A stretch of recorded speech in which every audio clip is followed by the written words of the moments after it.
Can can you hear me? I can hear you, but I don't know if they can hear us. Oh, good. Well, you're the only one that. Oh, I was going to say you're the only one that counts, but oh, Okay. Welcome to all of vacation folks. Do something else. It's just such a. So I think we're good to go. To go? All right, well, welcome to the meeting. And as you can see from our vacation crew, we do have a quorum and the other three losers are here for you. Whatever we can do. So we have attendance already? I'll take a roll call. Okay, go ahead. Councilmember Brost, here. Councilmember Edens. Councilmember Nyan. Here. Councilmember Farmer, Here, Councilmember Marshall, Present. Councilmember Jaxi, Here. Councilmember Hopper, and Councilmember Albers. Here. We have a quorum. Great, thank you very much.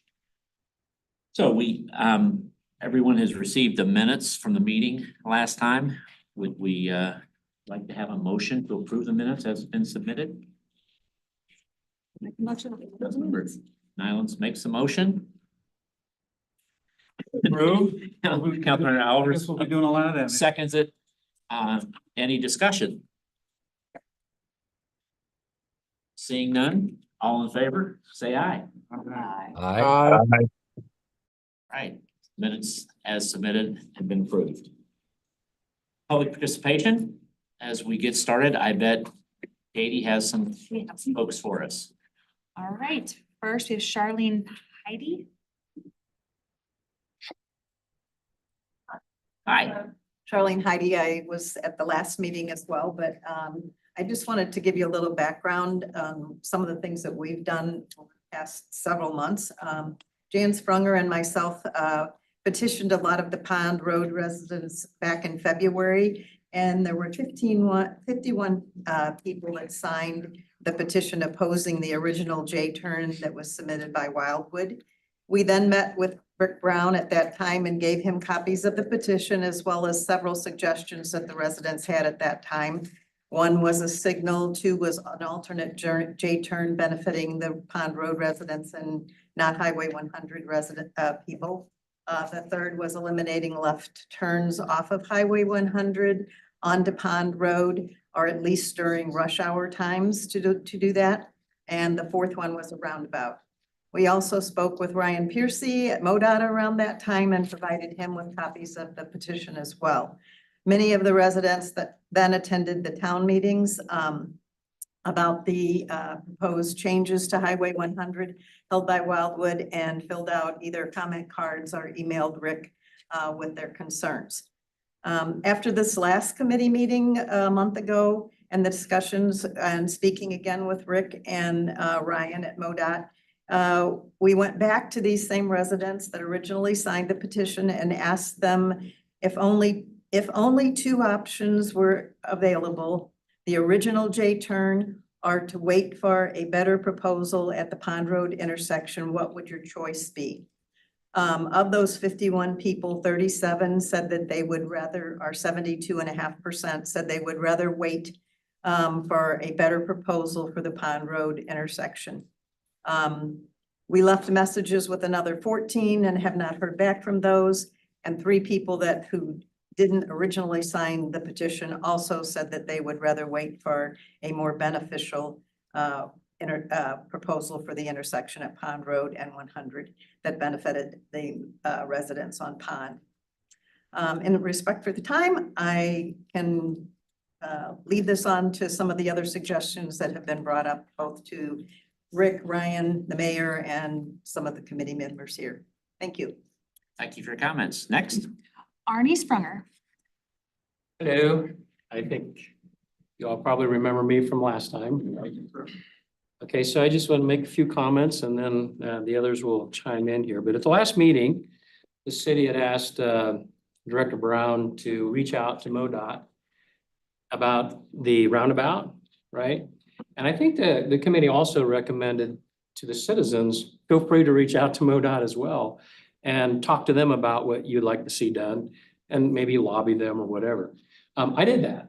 I talked to Ryan Piercy at MoDOT, and I talked to him about the roundabout first. And as I think in the report you saw, that one's going to be tough. It's going to require approval from people way above Ryan Piercy's pay grade. Because of the speed mostly, right? Well, yeah, what they said was, what Ryan said was because there's loss of service. That's the term that they use, loss of service. And that loss of service would be motorists needing to slow down, get into the roundabout and get out. Yeah, yeah. So, but he also said that just because there's loss of service doesn't mean that you don't do it. If the offsetting benefit is there, then they would do that. So, but that has to be analyzed. That's a long way down the road to get that to happen. Certainly isn't going to meet the time frame that MoDOT has for this next project. Okay. Would certainly lose the funding that's in place. He was not very encouraging about the roundabout. We then talked about the J-turn, the alternate J-turn, that's what I call it, the alternate J-turn, that actually allows the Pond Road people to make the left-hand turn as opposed to the Highway 100 people making the left-hand turn. So we talked about that at length, quite a long time. And he said, well, I tell you what, I mean, it wasn't really, he was kind of like, I don't know about that. He said, it's just not going to provide the safety. I said, but you have to understand that the data, the actual crash data says that the Highway 100 drivers are the ones that are having the problems making the left-hand turns, not the Pond Road drivers. And he said, well, you make a good point. He said, the bottom line is the city would need to provide a plan to us so we could review it. I said, okay. We get off the phone and then I call Rick. And I talked to Rick about this and he confirms, like on the roundabout, kind of ran into the same kind of situation. And then I shared, oh yeah, one other thing with Ryan Piercy, he said, you have to get a plan to me. He said, today, the city hasn't provided anything by way of plan to us. I'm like, oh, okay, that's hard. Anyway, I was like, oh, that's interesting. So I talked to Rick about this and I said, well, can we get this alternative plan to the city? And I'm going to put words in Rick's mouth, and Rick, you can say, you know, correct me if I'm misstating you, but basically what he told me was, it's too late, Arnie. It's too late. We don't have time to submit a different design. I said, well, what do you mean? He said, to do a different design is going to take 6 months. 6 months. He said, I only have 2 months to get the design to MoDOT. So there's nothing that we can do. And I'm like, this is incredibly frustrating because a year and a half ago, I met with the city about the J-turn when it was kind of more in the conceptual stage. And I highly recommended that we have citizen, you know, like a town hall meeting or something to get input. And I was told at that time, you know, it's too early. And maybe it was, I don't know, but it didn't seem like it. It's like you'd want to know right up front if you've got problems with the design. Okay. But at any rate, I was told it was just a little bit too early. And the frustrating thing is, of course, now I'm being told it's too late to make any changes. So, you know, that seems pretty hard. So here we are. Here we are. We have an original design that the citizens really don't want for a problem that the citizens really don't have. And I'd like to remind the committee that according to the actual crash data, serious accidents that occurred in the study for the 6-year window, there were 4. Actually, there were 3 serious ones and 1 fatality. And that fatality was the drunk driver, right? And the other 3 were serious. All of those were from Highway 100 drivers, okay? There were also, oh, the other thing to note, and it's really interesting, if you look at the time frame, when did these serious crashes happen? Not only the serious crashes, but if you look at also the minor crashes, of which there were 7, 6 of those 7 minor crashes and all of the serious crashes happened during rush hour. Every one of them. And so if you look at that data, in my mind, I say, okay, let's find a solution that solves the problem of rush hour left-hand turns from Highway 100 drivers. Okay, it would seem that that would make sense. It's interesting that 80 to 90% of the time, when you go and make a turn certainly off of Pond Road, the vast majority of the time, there is very little traffic. And I would ask the people who live here, you know, is that your experience as well? Yeah, so the vast majority of time, not a problem. And so we're creating a solution here that's going to require Pond Road drivers to drive an extra mile for a problem that occurs 10, 15, maybe 20% of the time. Maybe. Does that really make sense? So anyway, and oh, by the way, we get to do that 24 hours a day, 7 days a week, 365 days a year. So all the time, you feel the penalty of it. So the city said it's too late to introduce a new design, but apparently, it's not too late to make certain types of changes.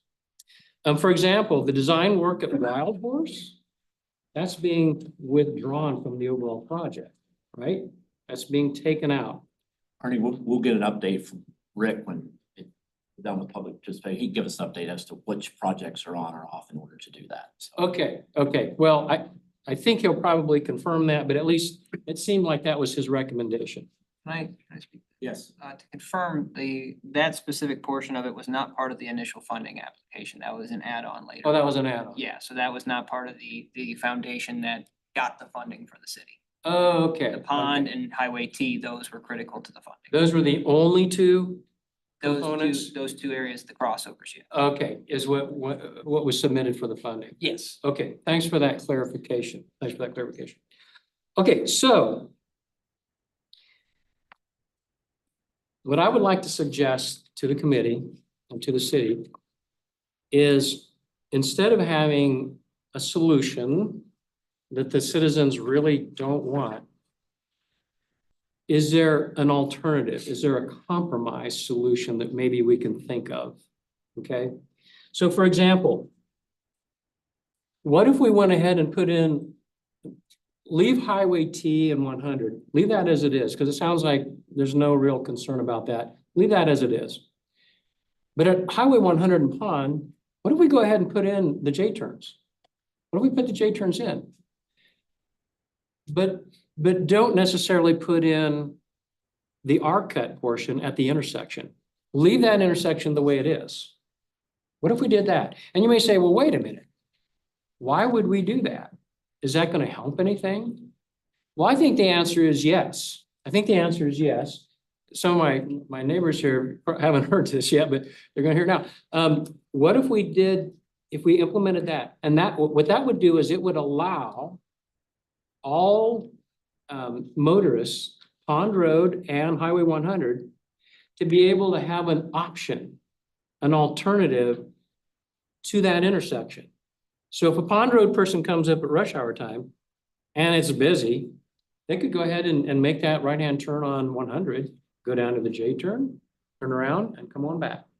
Same thing could happen for the Highway 100 traveler. If they felt like, yeah, really busy, let me just go on up to the J-turn and turn around and come back, okay? And then when the off hours are there, which is again, 80 to 90% of the time, there's no cars there, or hardly any cars, you just go ahead and make your turn as you do it today, So that would be, I would think, maybe a simple way to sort of come in between, you know, doing nothing or waiting, doing something that the citizens don't want.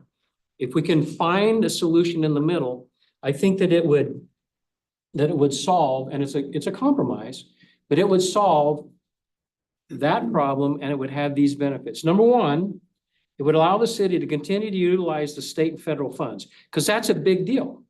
That is like a big deal. You got, I don't know, $1 billion or whatever allocated for this.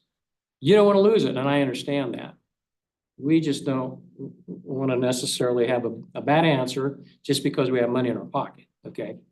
But I think this compromise would allow the city to keep the funds, number one. Number two, and it would allow the city to save face. And in Director Brown's notes to the committee, he talks about one of the reasons that we should do this is the state would look maybe unfavorably on the city if you turn down the funds. So you wouldn't have that problem. You would save face with MoDOT. Number three, you could meet the deadline with MoDOT. Number four, it would certainly be fairer to the citizens of Ward 1. Definitely be fairer. And number five, I think it would still provide safety improvements. It would be a win-win solution. Is it perfect? I don't know. Maybe not. But it is far better than what is currently on the table. So I humbly ask that the committee not force the current design onto the citizens, but instead rather get creative. Because I think we can. I think we can do this. I think we can figure this out. So let's do this. Let's figure out a better answer. Either like the one I just talked about or something like it. Oh, and one last thing. You could also even do simple solutions like put no left-hand turn signs on Highway 100 during the rush hour time. Okay, that's another really simple solution. Doesn't cost $1 million to do that. So anyway, again, thank you for listening. I appreciate your time. Thank you for your comments. Next. Eric McDougal? Yeah, I would just, I made comments last time, but I would just reinforce what Arnie has just laid out as an option for Pond and specifically the 100, those who turn onto Pond Road. And as we have discussed and, you know, just reiterate, it's dangerous. I mean, I was coming here at 5:20 this evening to come to this meeting and I had to like veer hard right because of an oncoming truck that was over the center line.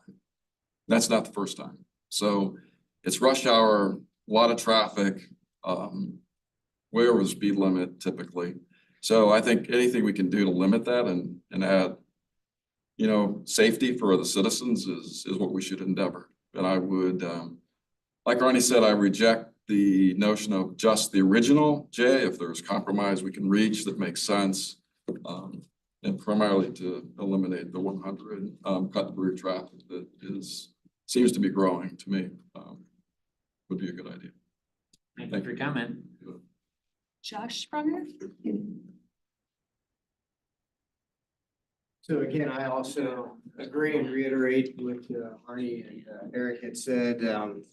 You know, as far as the current plan, as far as the J-turn goes, it just the sense that I get is just a huge penalty for the current residents, as everyone stated. And it doesn't really need to be. You know, I think you know, there's plans out there, some alternates that is more of a win-win situation that I think we should entertain and pursue. It just doesn't make sense to really, you know, push something that is not a good fit for anybody.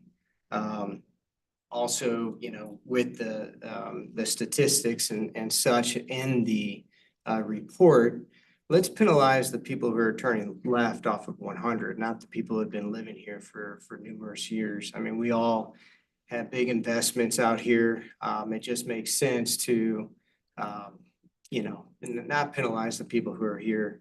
I hope that you listen to all of us, because obviously we all have to live here.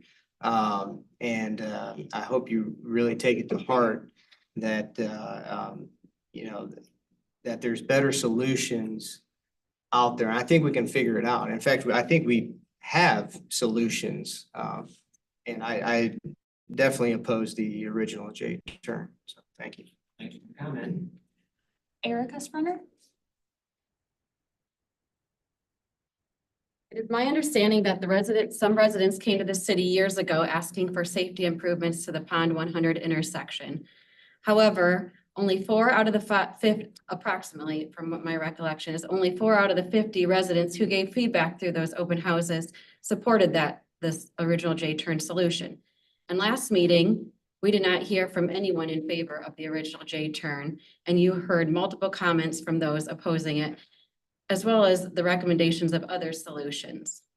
It was disappointing to read the recommendation from the Public Works Department suggesting this committee approve the original J-turn at Pond and 100 after it appeared unanimous that the residents affected do not want this. One has to wonder why we were led on by the open houses and feedback requests by that department. Several other safe options were suggested, and to me, it feels like they were briefly looked at to appease us and quickly tossed out. So now that money is in front of the city, I would be deeply dissatisfied if the city were to approve this project by taking the money over the concerns and wants of the citizens who use this intersection safely multiple times a day. We make several trips a day east on 100, and we have made our own large monetary investments in properties along these roads. Why are we being penalized by adding miles and time to our commutes while those cutting through and speeding down Pond Road can continue to do so with delay? I was right behind Eric on my way here on 100, people using it as a cut through. The person, Eric was well in front of me, and that car Escalade huge thing was still well over into my lane on a curve. I had to get over. Happens daily. It was on time. Yeah, on Pond. The evidence was also clear that the accidents were only caused from traffic turning left off of 100 onto Pond. So why should those of us on Pond be penalized when we are not the ones causing the accidents? I understand that state funds are hard to come by. However, I also feel the city needs to understand that they jumped the gun and didn't include feedback from residents earlier in this process. Had that happened, we would have had more time to come up with a safe plan that satisfied everyone. Many of us have spent multiple hours researching, talking with our neighbors, and attending meetings to come up with other solutions and have our voices heard. Please don't let that be wasted time. Please hear us. Thank you for your comments. Jan Sprunger? Well, I don't know if I can top any of that. I agree with everything they've said. And all I gotta say is, I'm disappointed in you guys. I really am. And I'm saying it mildly. I'm sure a lot of these are maybe even stronger. Because we did come to you a year and a half ago and ask if we could be part of this project. And we were told too early. It's gonna happen maybe 5 years. And they promised town meetings. So we trusted you that you would do the right thing. So how we found out? Through the West County newspaper. Somebody happened to have a little blurb in there. And so then we went, like Shar said, we went and talked to people to find out how they felt about it. And then we asked Rick and others, when are we gonna have the town meetings? Soon. But by the time we had the town meetings, it was already too late.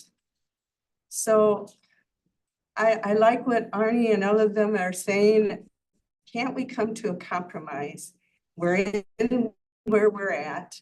And I like the idea of giving choices of doing the J-turn and leaving the intersection, I guess it's called the R-cut alone, and maybe put it up, no left turns at rush hour times. That would be great, because the proposal that you're offering today doesn't solve the problem like what Eric and Erica ran into with people on 100 turning left and speeding down Pond Road. We've been asking for help for that for years. So please listen to us. We're trying to help you come up with ideas. And I understand you don't want to lose the money, but it seems like this would be a good solution. So please listen. Thank you. Thank you. We do have one person online. Sure. If you can hear me, looks like Ms. Clark is joining.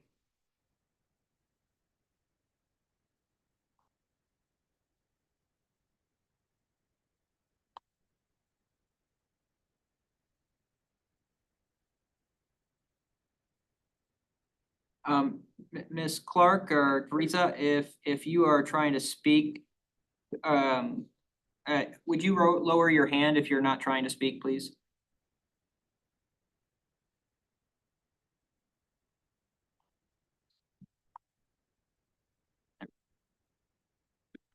Can you hear me now? We can hear you. Okay, thanks. Hi. I'm Teresa Clark from Ward 1, and you probably already know my position on the J-Turn project at 100. But for the record, I do have a few thoughts to share as a resident. As with any project, it's important that we gather the data, we analyze the data, we come to a conclusion based on the appropriate data rather than on assumptions and what's most inconvenient to me. I have to remind myself often when looking at projects that it is important to collect the right data. For example, traffic studies, crash data, coordinated change requirements, intensity of problem, successful best practices. And I think that what I've been involved with and what I've heard from the department, that this task has been completed and relayed. The findings of this have been relayed over the past 2 to 3 years in public meetings. And we have worked diligently on this safety issue over the years. This data that has been collected is objective and specific and has been looked at very closely. Point number 2 would be to create the weighted objective and subjective criteria option. These options are offered by trained engineers and safety officers that have been working diligently on this project. The heaviest weight for criteria, I say, should always be placed on safety, and preventative measures should be primary to avoid potential human injury. Another criteria would be improving the quality of traffic, and that would be second only to safety. For example, the traffic flow that goes through there. And next would be the delivery of traffic through the area, the time and ease for all of the drivers moving through all of the J-turn area or the no J-turn area. Even if they're not residents, everyone that's going through that area. And another criteria would be the cost of the project. And I think it would be very beneficial for us to see a benefit cost ratio to help decide which project.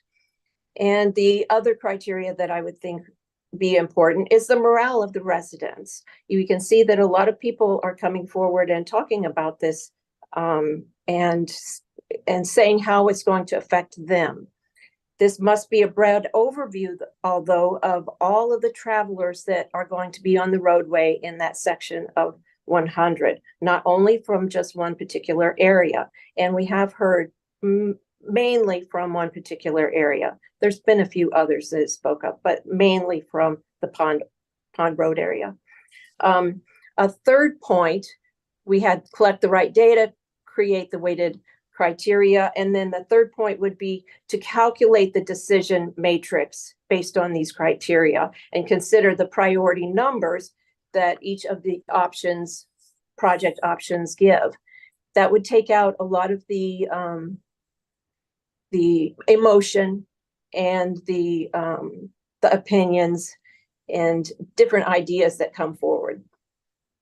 So the fourth point I have down is based on my research and development on this project and just a basic decision matrix that I have, it points me in the direction of being in favor of the MoDOT recommended project.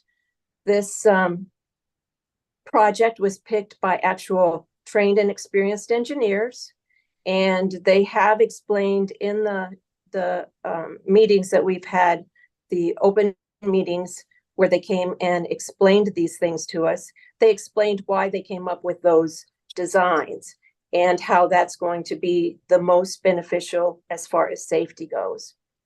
The fifth point I have is that doing nothing or doing something less of safety improvement than what is proposed by MoDOT is at the bottom of the priority list, primarily because it would take this proven safety issue that is developed by trained and experienced engineers and our safety officers, such as our Captain Mundell's team. It would take this and that has a partial funding attached to it and allow potential human injury or death as a derivative of it. And I just can't see promoting that or supporting that when we've got the experts telling us that that isn't the most safe project that we can come up with.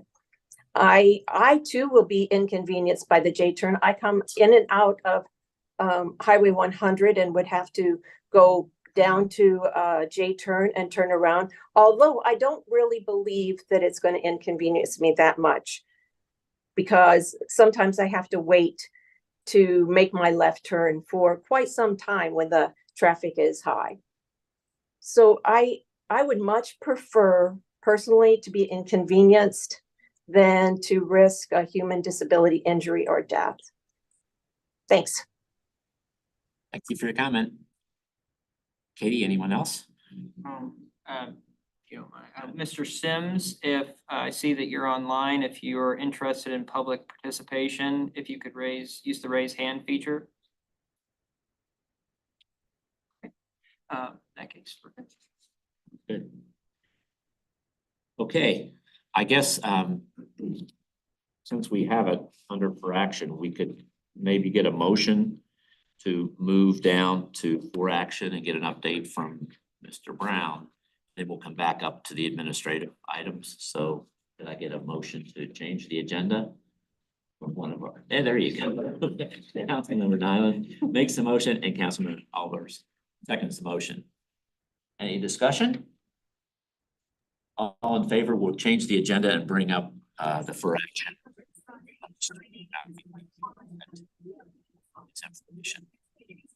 All in favor, say aye.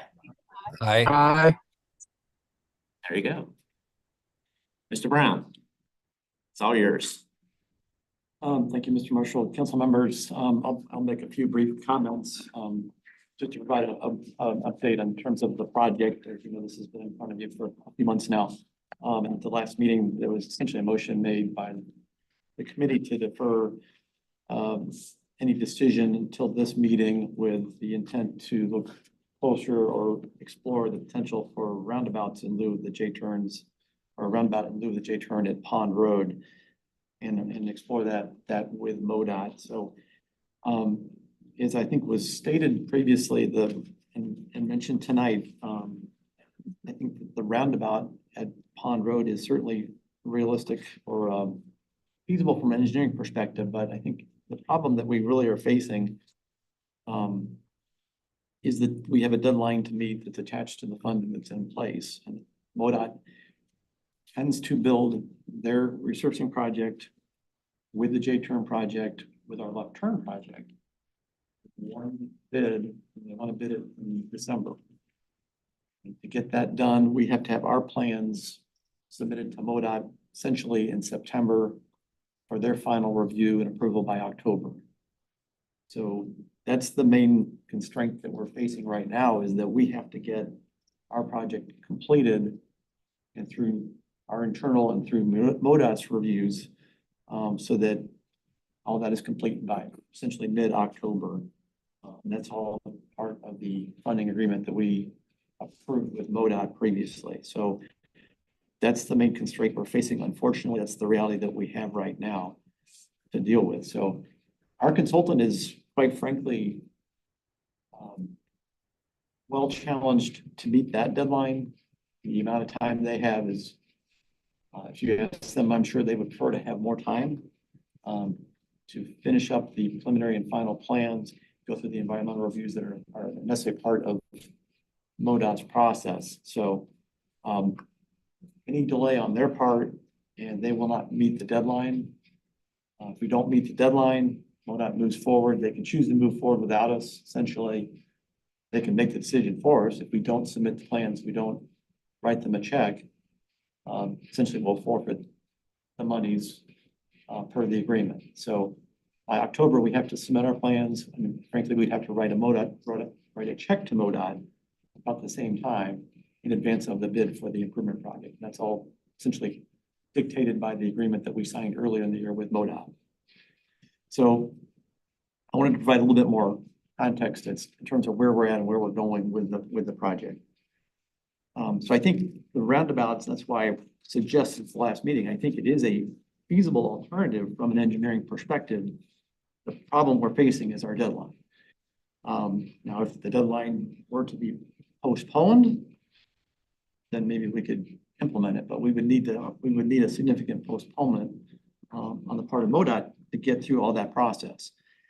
So one of the things we did do was dictated by the last meeting. We met with our engineer, Ryan Piercy, and Mayor Garitano, and Mr. Lee was part of that meeting in this room to talk about potential to modify the J-turns and add a roundabout at Pond Road. And Ryan made it very clear that he didn't feel that was, well, I guess he made it very clear that that would require approval not only at the St. Louis district level, but at the state level as well. Again, we signed an agreement to implement a J-turn improvement project. And Jefferson City, their headquarters, is part of that approval to utilize their cost share funds for that purpose. So if we go counter to that approval, those folks in Jeff City that weighed in early on would have to be part of the equation to reassess any changes in the project. So that would take some time. Basically, again, given the current schedule, there's just not a lot of extra time to work through any changes, any approvals at MoDOT, unfortunately. So that's where we're at this point in time. As far as the option that's been suggested by Mr. Spranger, we had talked about this on the phone as well. And if I understand it, the idea is to implement the J-turn at Pond Road. So you'd have the U-turns on either side of the intersection, but you wouldn't construct any of the improvements at Pond Road. So the crossover at Pond Road would stay in place as it currently is. And so folks would be allowed to make alternate movements at that location. I guess the J-turn would be there essentially as a backup, or you could approach MoDOT with regard to actually implementing a turn restriction maybe during certain hours of the day. We did not have that discussion about that with MoDOT explicitly. At least let me backtrack. I have not had that discussion with Ryan Piercy explicitly about that. Again, my reaction is that that would not be as safe as the J-turn improvement because you are not providing the improvements at the crossover that channelize turning movements and eliminate the turning movements. So the resultant safety improvement is not going to be as great. The benefit cost ratio would not be as great because there's the potential for crashes at that intersection that we would be eliminating otherwise with the improvements that we are proposing in our project. So the benefit cost ratio would definitely be much less. I can't even tell you that it would be greater than 1.0, frankly, because again, you would be leaving the crossover identical in the identical configuration that it is currently. In fact, I'd go so far as to say MoDOT would say that the intersection would be confusing to motorists. They would not recognize that the J-turn is in place. If we tried to sign it as an intersection where there were an alternative for motorists, they would not understand that, frankly. It would be confusing and MoDOT would be reluctant to entertain moving forward in that direction. That said, I have not talked to Mr. Piercy. I believe that Thomas may have had a brief conversation with him tonight. I don't know if you want to I can speak to that. speak to that, Thomas, or not. Yeah, so after speaking with Mr. Piercy today, quite recently, and it was a brief conversation, it did not seem too positive just because it's about controlling and directing the traffic. And in this case, if you do not address the crossover, then you're not changing the motion of the vehicles. And in that case, there Well, he said that he would need to see some type of plan to be able to make a firm determination, but it seemed like it would be very unlikely to be able to be approved with, just because, and I haven't done the study on this either, but I wouldn't be able to tell you what the cost benefit ratio is without further examination. That being said, I can't imagine it would be safer than what we currently have with the original plan. So that's really the message that I got. That being said, you know, if it's something that we wanted to discuss with them, that we definitely could. I can attest to Mr. Brown's opinion from the roundabout. Does not seem like it's gonna, you know, it would not be able to be done in the time frame that we currently have. So in this case, I think we're kind of at a crossroads overall, though. I mean, we have incidents, whether they're individuals from Pond. I think the key here is I don't think, you know, the city, when conducting this, is trying to punish any residents. It's trying to save some lives at the end of the day.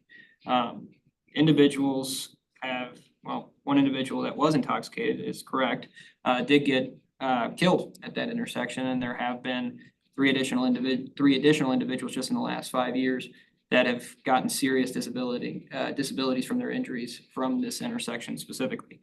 That, along with the Route 1 Highway T, you start getting some serious statistics real quick. So I would say that, you know, tonight, you know, with our deadline coming up in October, with the federal funds already procured, in this case, I can only imagine that there's not going to be a future project anytime soon if we were to relinquish these funds back to MoDOT.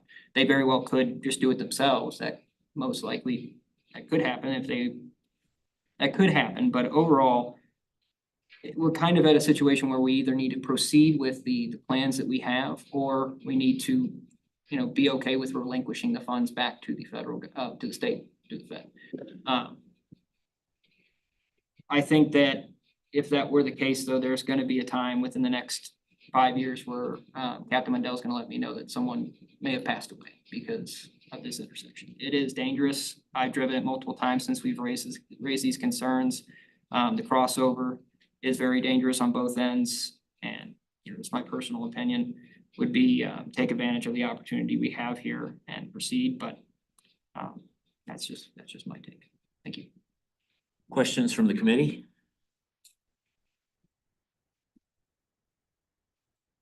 Yes. Is there anything in conjunction with what's being done here to alleviate some of the cut through traffic on Pond? I mean, it even comes from the other way too, not just that way. Off of BA, cut through or coming up. I mean, and it sounds like this has been an issue for a long time. I'm sure it's been looked at as to what could be done other than speed limits or monitoring it more. Is there anything that could be done? Well, It's kind of like a compromise, or, I mean, you know, but if you're having to go further, at least you know that people aren't cutting into your lane when you're on the pond. Councilmember Diane, previously, when this has come up, we've looked at this and it came up more recently relative to the improvements on 109, and the truck issue was dealt with through action by the city council, and there is an ordinance in place that prohibits through trucks on the road, and that's what's been done to date. We have counted the road several times over the last 5 years, so we have count data that gives us a good idea of usage and the amount of truck traffic that's on the road. Certainly, if there's a desire, we could study the issue of cut through traffic. We've never thoroughly studied that. Get a handle on exactly how many cars are cutting through and where they might be going. So there could be an effort done there potentially on the side or in addition to either do it internally or hire an engineering firm to assess that situation and put together some recommendations. Because I know, like on 109 to Wild Horse Creek, Atherton, there's signs up, not a cut through street, and I believe you can get a ticket for doing that. Like you can, because that's a narrow road and people speed down it.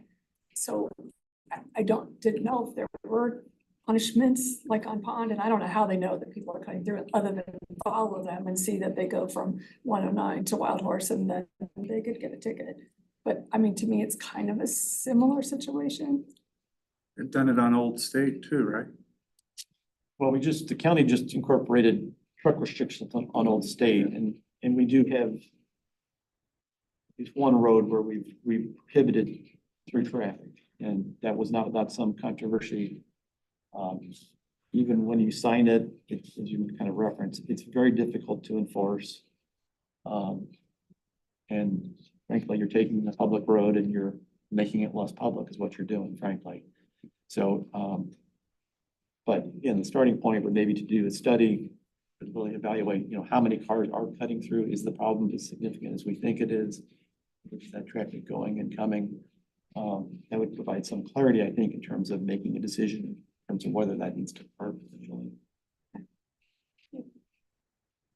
Questions? Any, oh, yes, Mr. Bruce.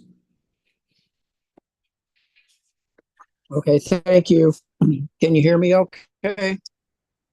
Dan. Okay. Overall, during this process, and I know there's been a lot of discussion for a long time on it, but just so everybody knows my bias, I'm looking for a reason to support the red. A little bit.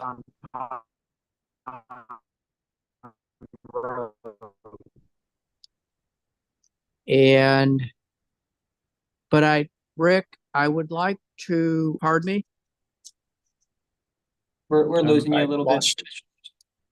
Okay, is that better? Yeah. Yep. All right. Sorry, we're in a campground. I don't know what you lost, but Rick, if you could explain why the Board of Public Safety continues to endorse the project, I'd like to understand that better. The other item that I would just like to say is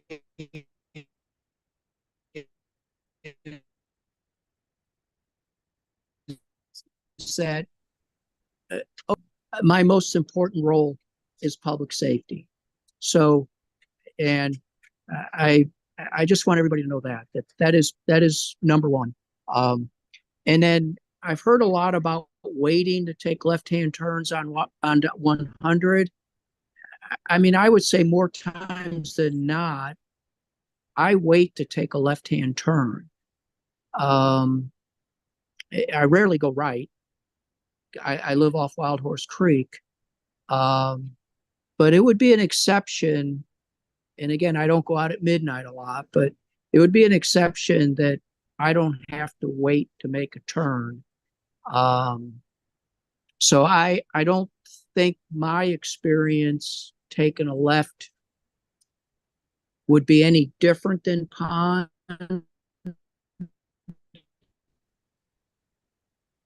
Other than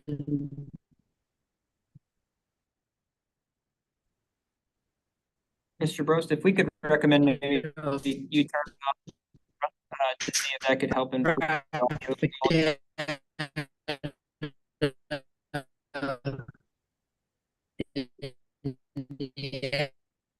accident data, states otherwise, but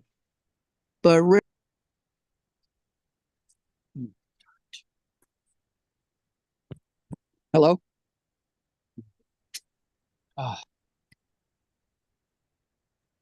Hey, Larry, see if you turn off your video, that might help. Oh, okay. Thanks, Joe. Is that better? Yeah, I can Yes. hear you pretty good. Yeah. Oh, good. Now you can't see me. All right. I don't know what you caught on it or not, but the Reader's Digest version would be is basically, Rick, if you could give a summary why the Board of Public Safety continues to support the proposal as presented. Yes, council members, I mentioned in my memo, we did present this project to the Board of Public Safety 2 times. We most recently took it to them in their June meeting. We just wanted to allow them to provide their comment and feedback on the improvement project and whether it made sense from their perspective, and on both occasions, they passed a motion supporting the project, and I think clearly their focus is on safety and the safety benefits associated with the project are what they're concerned about, and they agree that, from my perspective, I think they agree that the J-turn improvement has significant benefits from a safety perspective, and they felt it was very important. And I think they gave a resounding support. They gave resounding support of it at their June meeting. Does that work for Mr. Brost? Good answer. Another question. Mr. Brost, do you, any additional questions there? I mean, I'd like to, I mean, other than they agree, I mean, I think maybe the residents on Pond Road would agree it's safer. But is there any meat behind the comment that, I mean, what was the basis for the conclusion?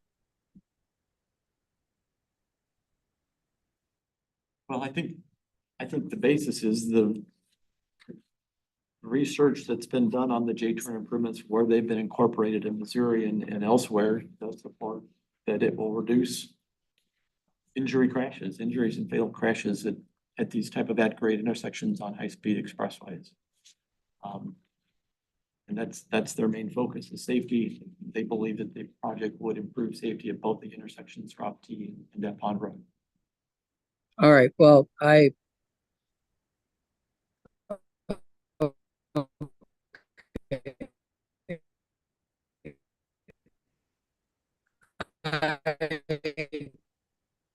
appreciate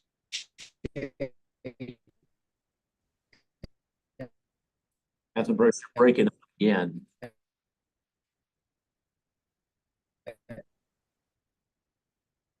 Thank you. Thank you. Ed, are you talking to me?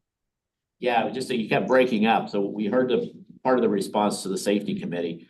I'll throw a couple cents in here because I was on the safety committee and I know Councilman Preston was on the safety committee.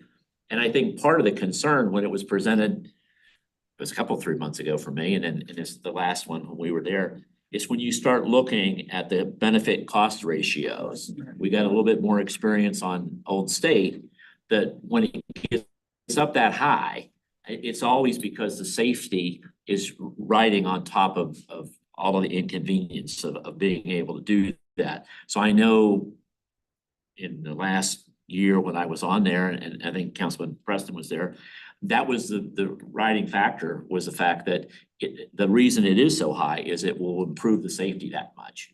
So I kind of think that, Councilman Brost, that's one of the answers, at least I know I voted on it once or twice, and I think Councilman Preston did the same thing. So I think from a safety standpoint, totally looking at the overall safety as a safety board should do. They're not there by ward as council members are. They're there based on what's the best thing to do for the city at that point. So hopefully that might answer a little bit of There, the inside of safety board. there's another component too that was an interesting piece, was that, the marshal was a former police officer. He had mentioned that, he had responded to accidents that occurred, not just there, but I mean, there was one that happened over on Highway T a long time ago. I forget the actual individual's name, but it was like an international case. Loyal. But yeah, Mr. Loyal. Christine Busalaki. Yes, Christine Busalaki. And in this case, I mean, they just kind of commented on what that looks like when you respond to high speed collisions, and it's not pretty. And if there's something the city can do, which, groupings of engineers, we paid GBA good amount of money already to study this exact item and come up with the best case scenario for us. We've had MoDOT review it. They've come back and said, this is the best thing that you could do at this place for the cost. We have a lot of engineers that are saying this is the best way to achieve the goal. And the other thing is that, I do understand there is an inconvenience to this, but the other piece to consider though is that for public safety, people used to not wear seatbelts. People used to not, there's a lot of things that people were not they didn't want to do at first, but then, it comes around, you start realizing, oh, there is a very large safety benefit. And I would, just guessing here, but I truly would put a lot of my own personal worth on the fact that once these are built, we would see a large decrease in the number of accidents off Highway T and then Pond Road as well. I mean, those are our highest problem areas, whether it be deer, whether it be individuals turning. It's concerning how many injuries are caused at those locations. Yeah, absolutely. Any other council members, questions? We're having Comments? trouble hearing anything from back here. They're not saying anything right now. I mean, before. Oh, Let okay. him talk. Sorry. We'll come back to that. I'll ask him to repeat that. Any other council members, questions, comments?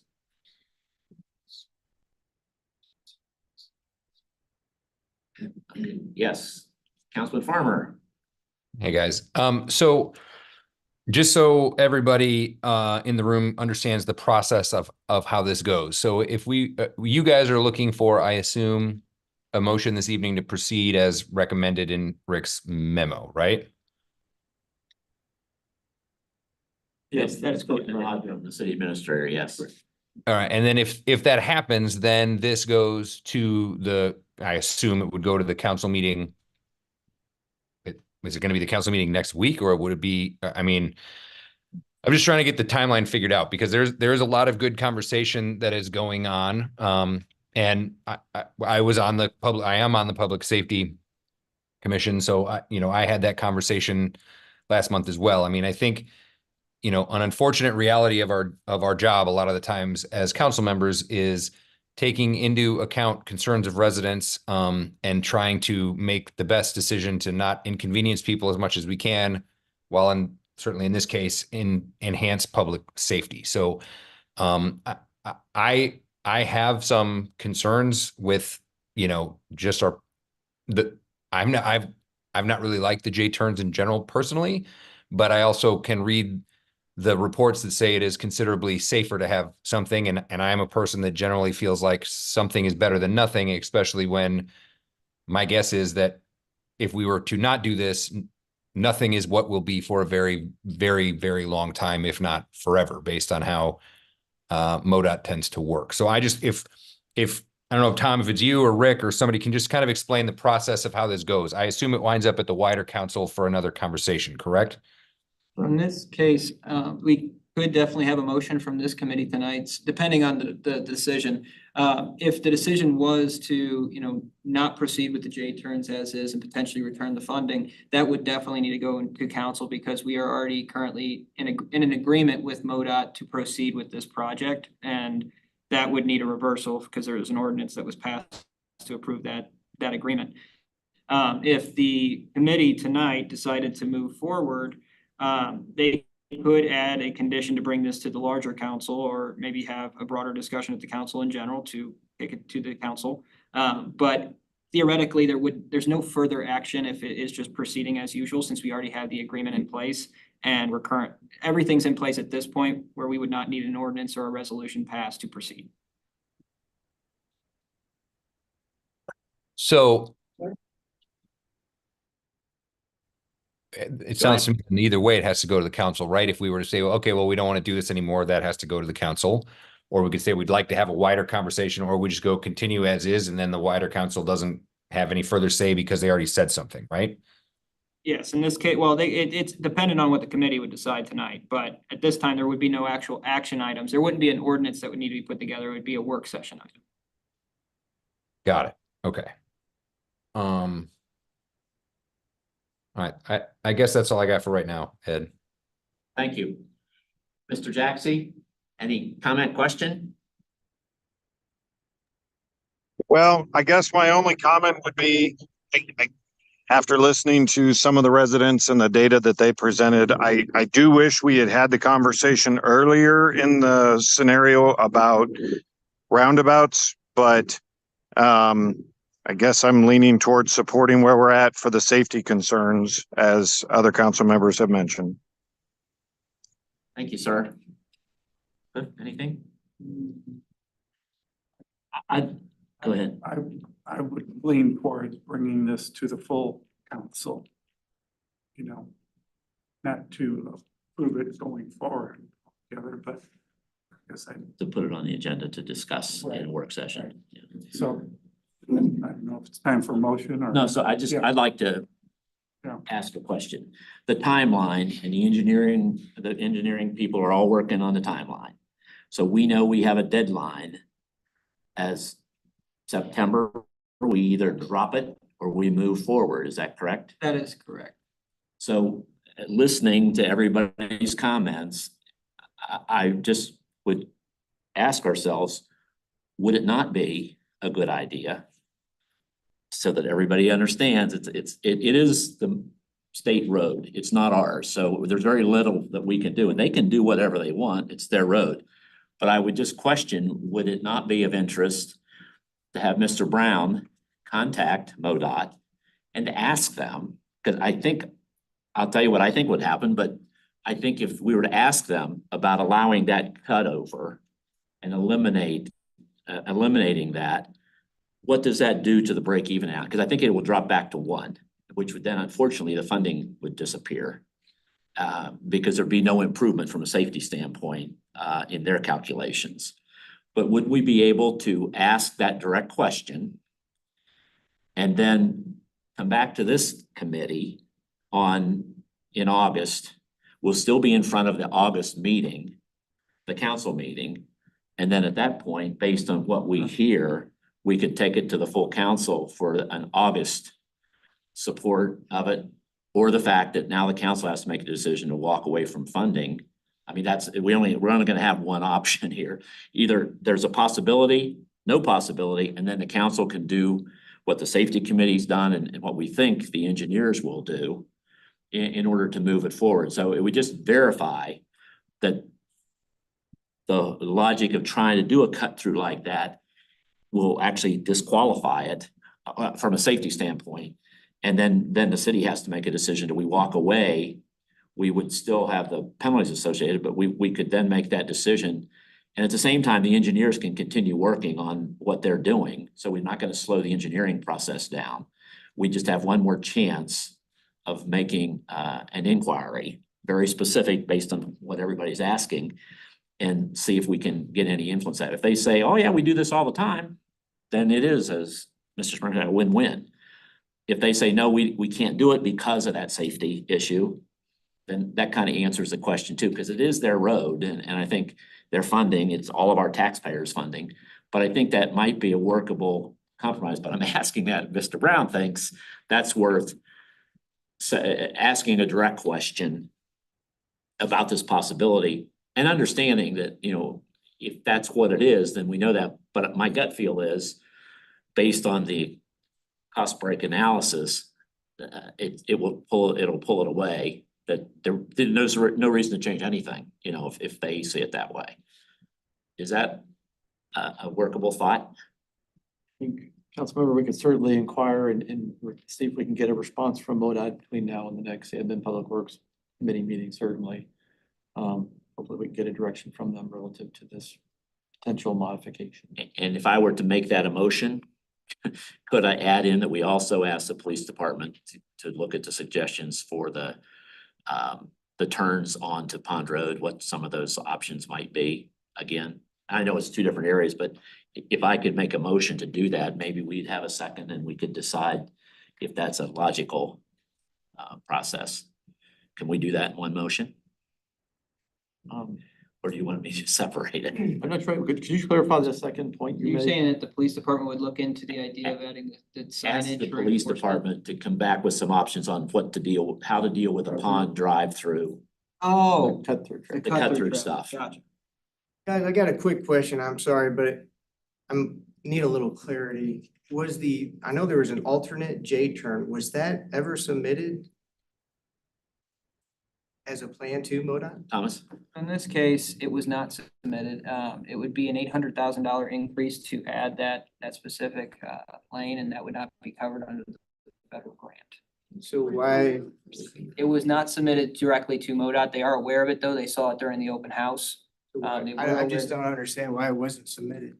I think the thought was that the roundabout would probably be the better option rather than proceed with that because of the benefit cost would be better. Again, the other alternative was another $800,000 in construction costs, so.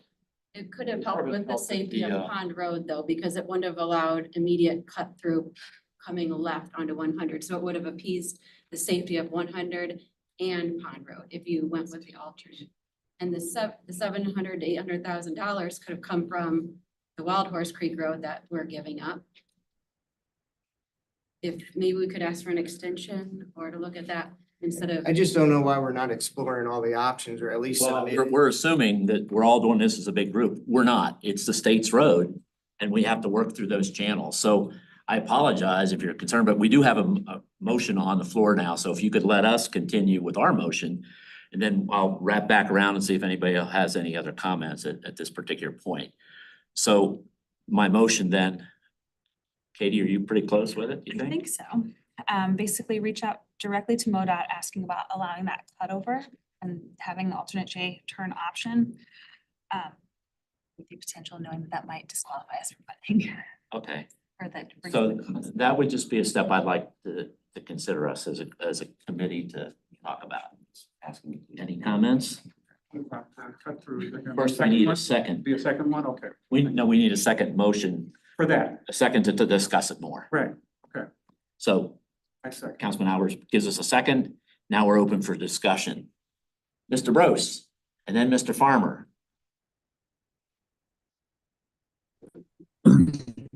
I don't know if it's directly to the motion, but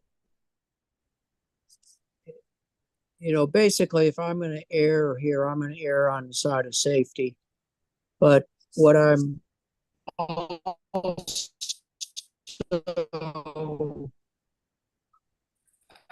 I also feel would be good is whatever, I think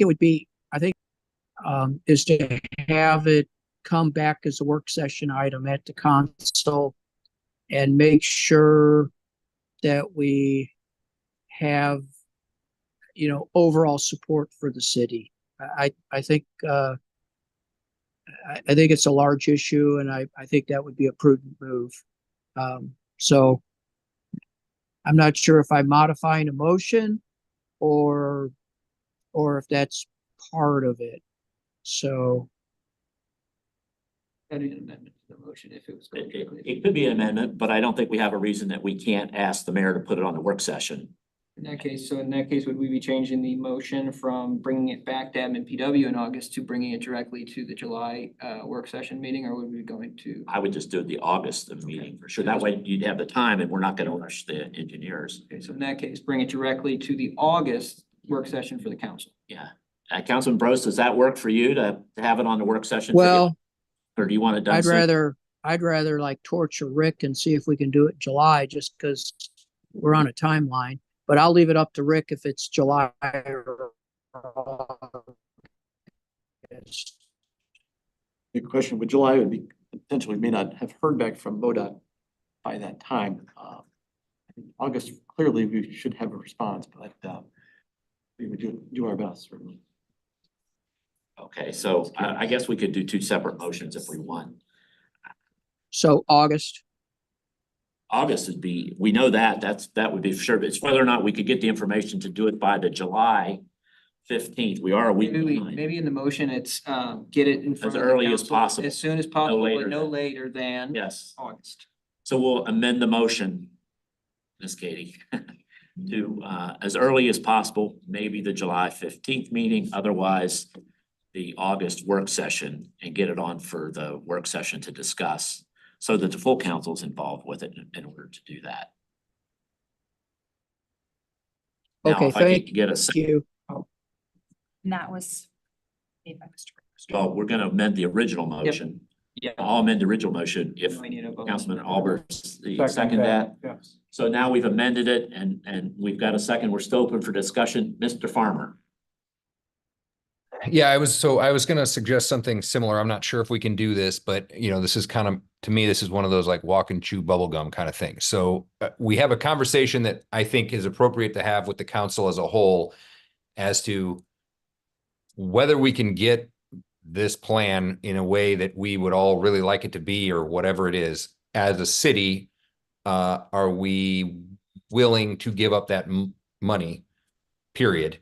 And then once we get however, if we can talk to Ryan or whoever at MoDOT and say, you know, hey, can we make a couple alterations to this is maybe a secondary question. I mean, I understand that you're kind of putting the cart before the horse, because if we say, yeah, we're going to keep this, we're going to have this money coming one way or the other, but I just would like to try to avoid the crunch that always happens with the timing in terms of like, now we have 3 weeks to get this figured out because, you know, we have an October 1st deadline or whatever it is.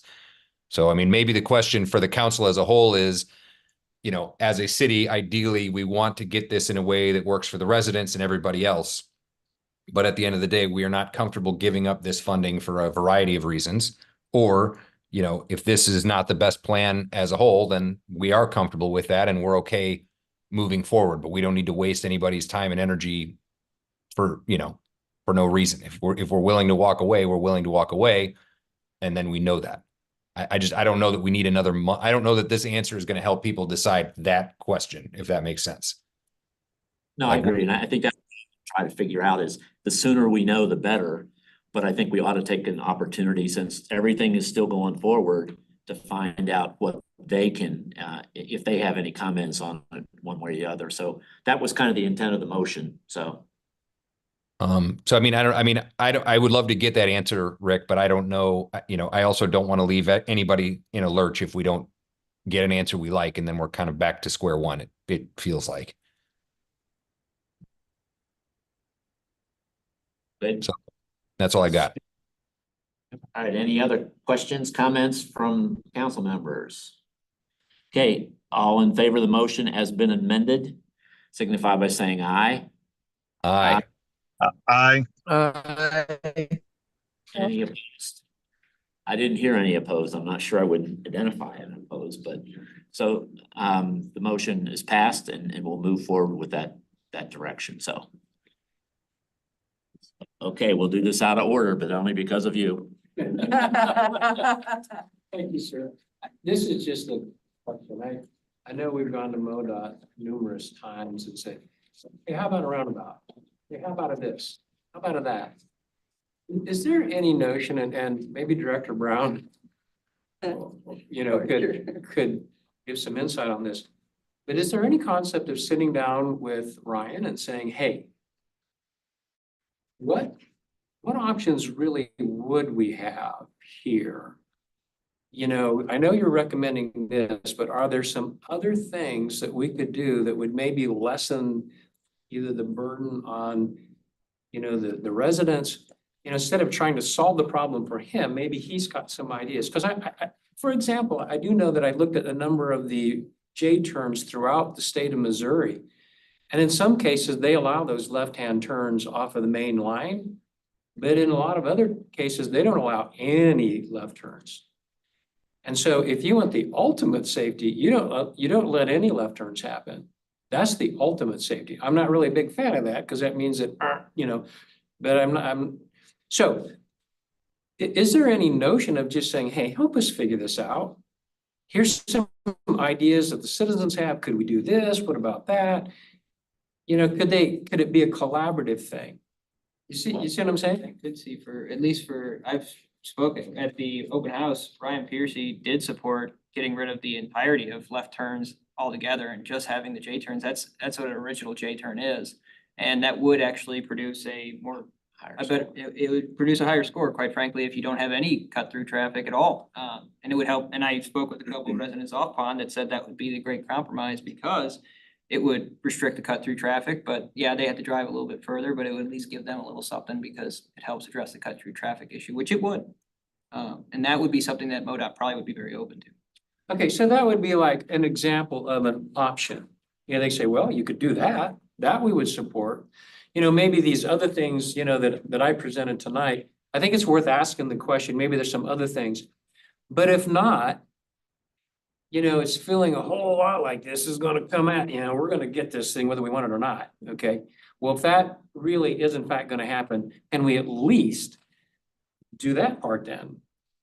Well, that's what we'll ask Rick to look at those options. But I think that cost benefit thing is a much bigger factor now than it's ever been before. I mean, however they've come up with the way to calculate it, that's how they do their funding. So it's, you know, they kind of lay everything out and look across the state. So as all of you know, we've been for years been trying to figure out how to improve things along 100. And when this gets up there, it wasn't that it just happened within the last year or two. It's been on the list for a long, long time. But maybe part of their calculations would be able to help in order to do that, so. You assume there'd be other options, I would think, from Percy or whatnot, that he would have some good ideas possibly, you know.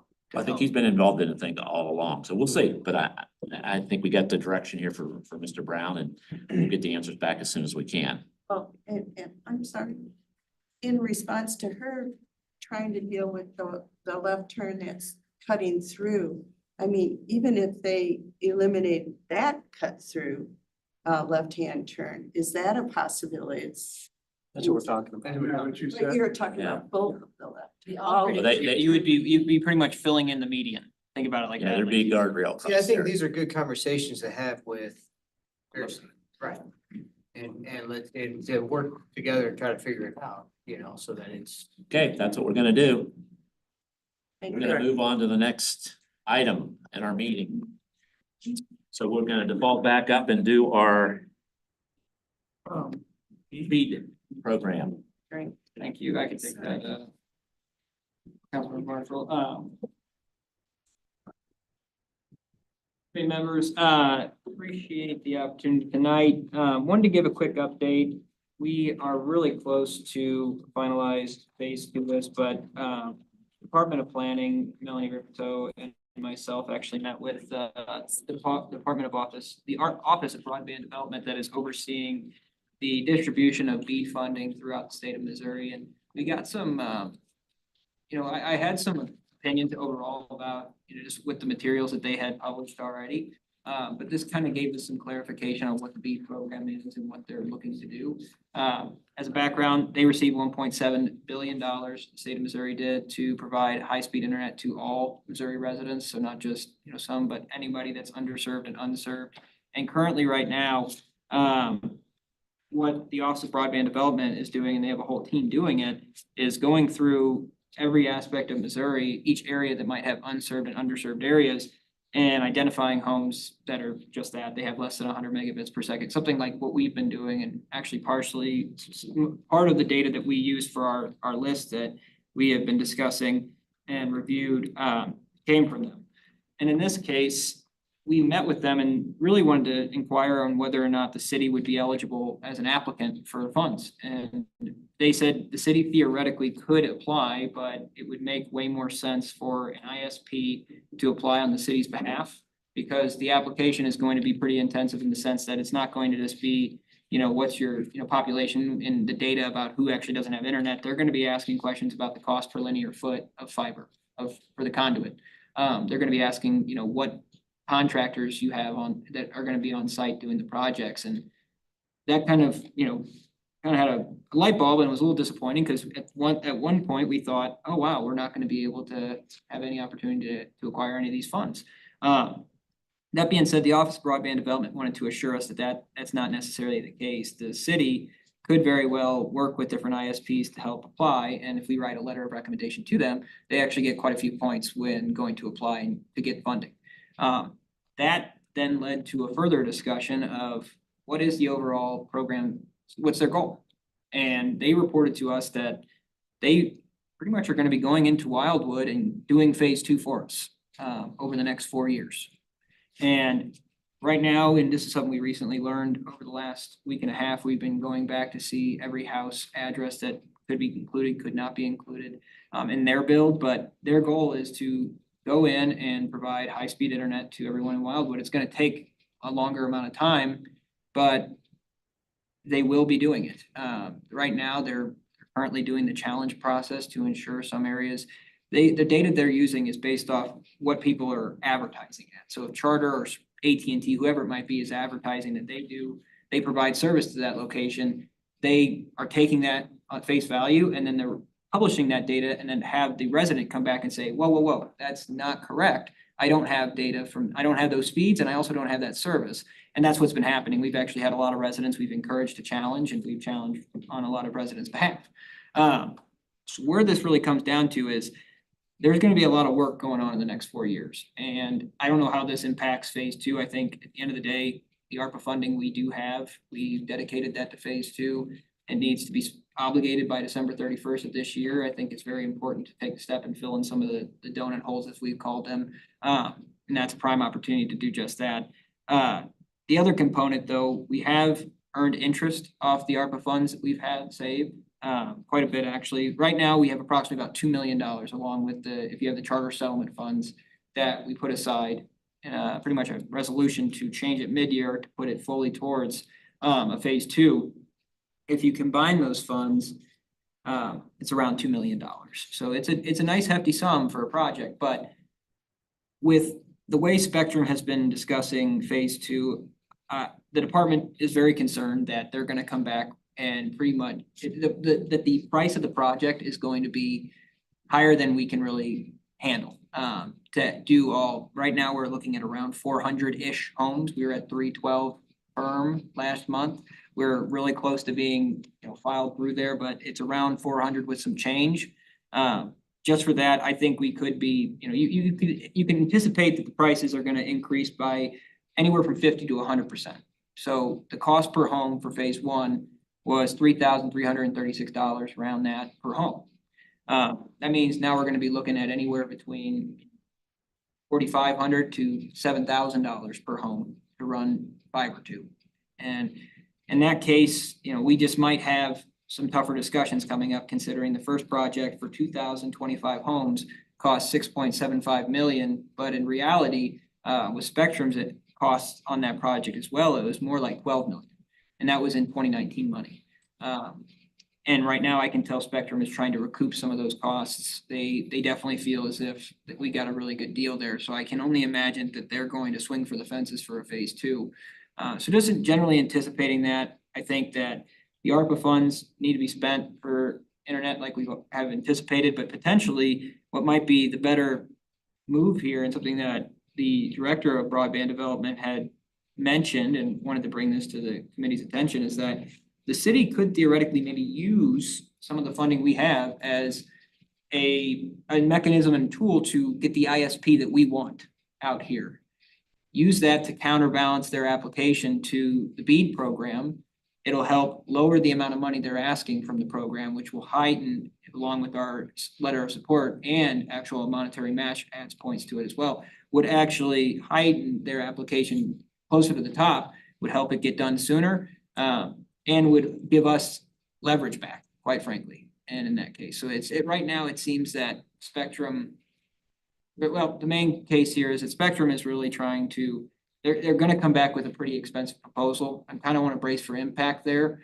We'll have a finalized list here soon, but they're looking to charge us for just the walkout. They're working to put a proposal together now just for that, and that could be, a decent amount of money. And I don't actually have the number because they have not told us, but they've warned consistently that the numbers for phase 2 are gonna be much, much higher than phase 1.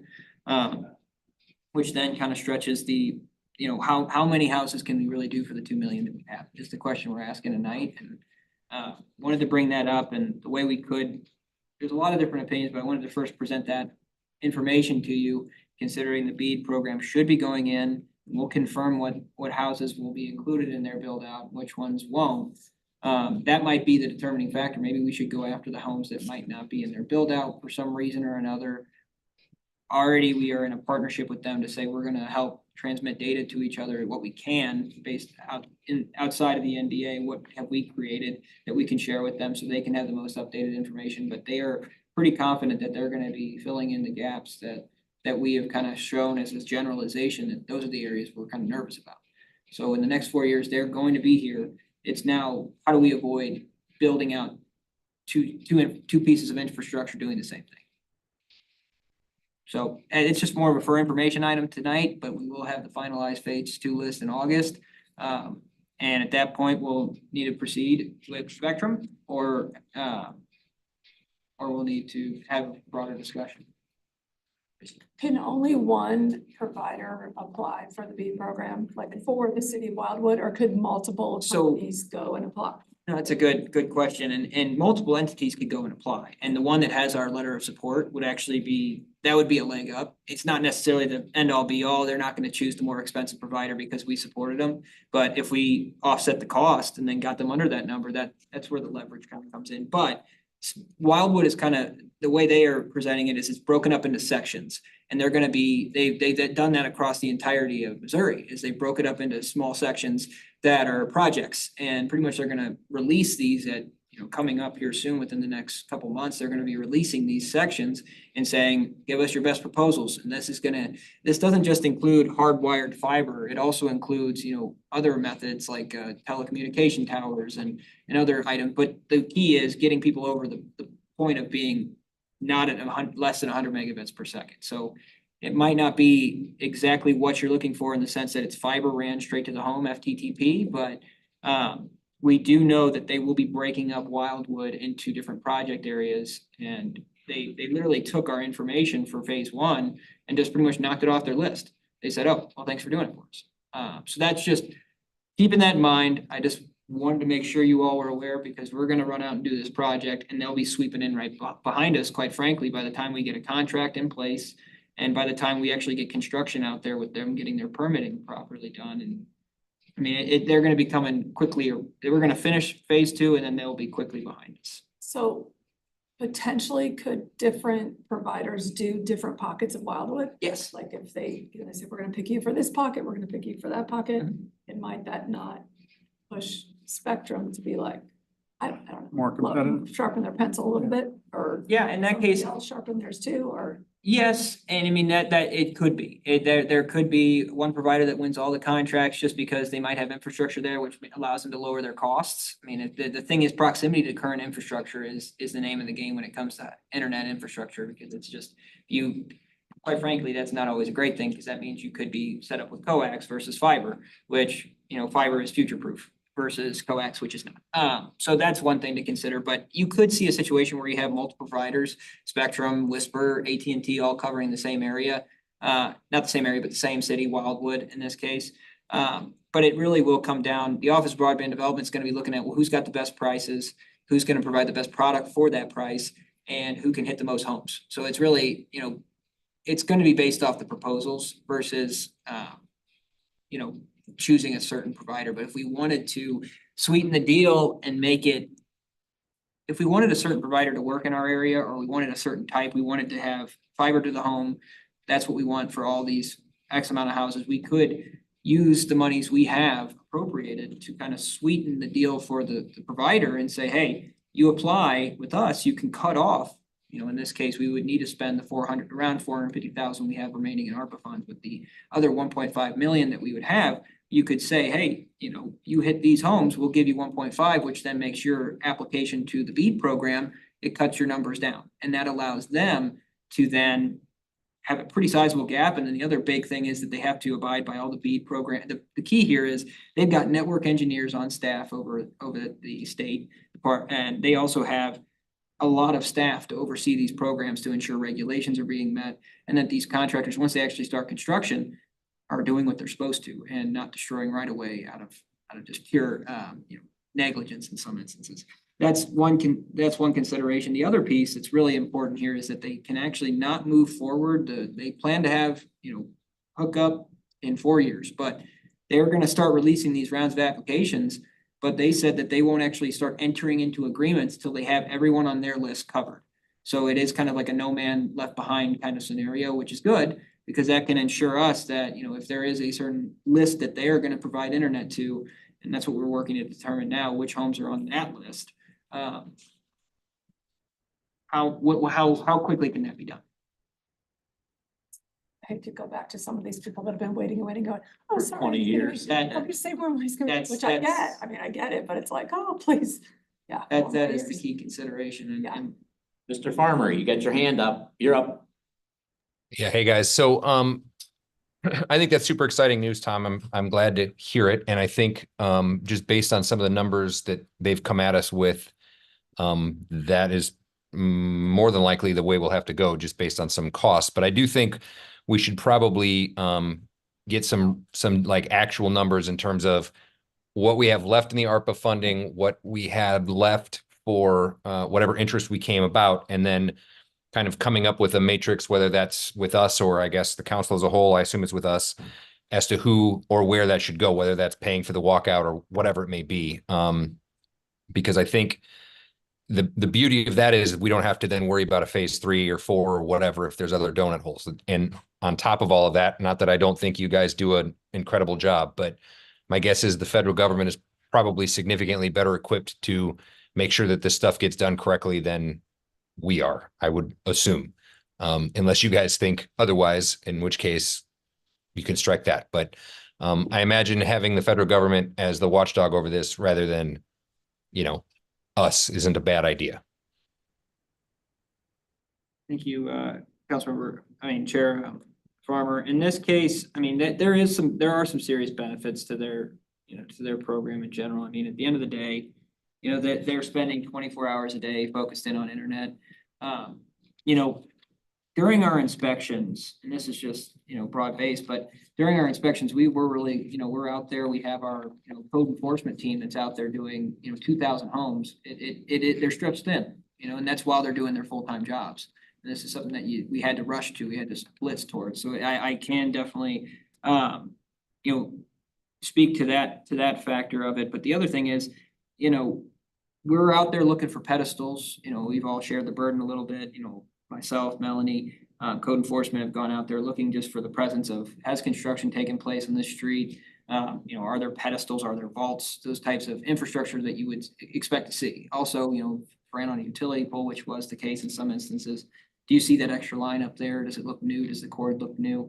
If not, and typically that'll run down into a box at some point. So you can kind of put it together, but that doesn't necessarily mean I know that is fiber. I don't know if that is fiber or if or if it's coax or if it's, I'm just not a professional in the sense that I am not a network engineer. They have those types of people on staff. So end of the day, we were able to go out there and confirm that there is the network out, there is infrastructure out there, there is construction, but I would be very happy to see if there was a way that the city could, purpose these funds and it would be done quickly. The main component here is if it's going to lag, that's not going to be helpful for anyone. And I understand residents are waiting, but if there's a way that we could utilize the funds to leverage getting the project out the door sooner for the BEAD program, it'd be like one of the first projects out the door. And then also you get to hand off the oversight to the government, the federal government and the state government in this case, that has that expertise and knowing exactly what to look for when they're out there, and also having people just be out there bird dogging them as well. That's another key component, is having, actual people on site, making sure they're abiding by our right-of-way regulations and just some, a watchdog kind of figure. Those things would be very beneficial. So I'm just trying to open up the door for a discussion there. And I think, Mr. Farmer, what we can definitely do is we can provide the exact numbers of what we have on the ARPA funds left. I think it's 428,000 with some change. The interest is around that point. We're almost at $1 million when you add that to the ARPA funds. And then we have the $1,010,724.10 that we put away from the actual charter settlement funds. That being said, we'll include that next month. We plan on having a discussion for the phase 2 list anyways. We will bring what monies we have put aside at this point, where they kind of stand, because I know we have a resolution on file now to make that change at mid-year for the charter settlement funds, but it actually hasn't been appropriated by ordinance yet. The other piece that we can do is we're right now working to distinguish which of our internal phase 2 lists, which addresses may not be covered by the BEAD program. And if they aren't, then obviously that's a huge consideration as well. If we find out that the BEAD program for one reason or another is not going to do half of them, that's a big problem that we need to know. So right now we're trying to file through those because their data, their kind of portal online isn't very user friendly. It's just not the best data.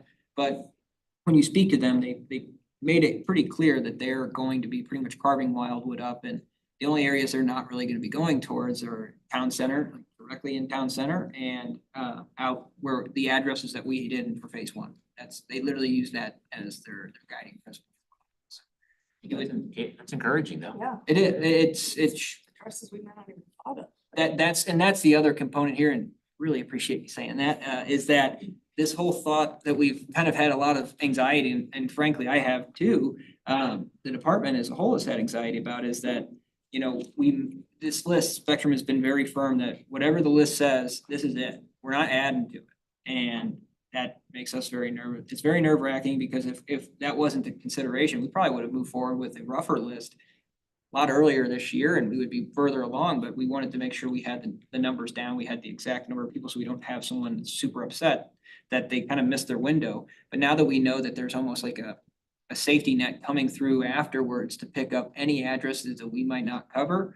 And also along with that, potentially a funding mechanism to leverage the funds we do have to get a provider to do it as quickly as possible, but also have some help from the state or federal government on this. I mean, all of it's good news, but overall, I think the most calming piece of it is the fact that they will be coming in. And we've already discussed with their director that is very adamant about this, that we'll share data back and forth with them. You know, if we finalize a phase 2 list, we do get to know where those addresses are quite frankly. And at some point, you know, we'll be able to tell them here's where our addresses are at. And then they'll be able to come back to us and say, well, you missed a couple, but we're getting them anyways, no problem. But that's the other consideration though, too, is that we're gonna probably find that they plan to do a lot of the phase 2 address list. That's to be determined because I do not have a one-to-one fact on that. That's great. Any other questions? Mr. Rose? Yeah, one question. Tom, you mentioned that you think Spectrum's coming back, aggressively on cost because the project was like 12 million and we paid 7 million. Is that what you said?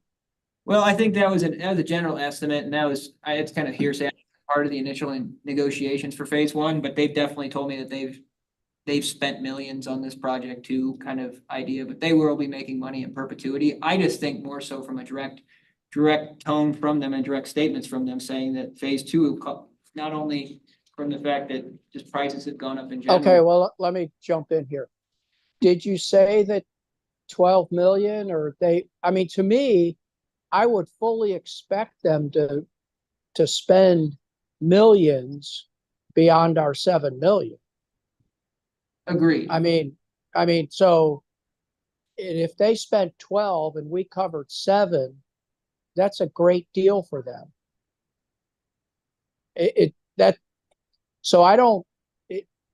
So maybe I didn't hear 12 properly.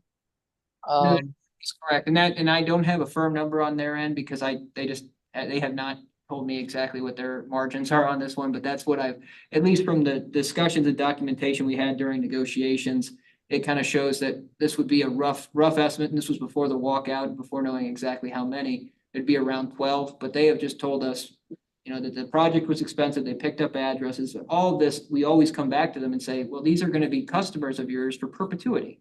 So, it doesn't make a good argument for them, but that being said, I think it still does lead to them providing us with they're going to try to put as much as they can onto the city as a supplemental, taking on that cost themselves. That's more of the concern.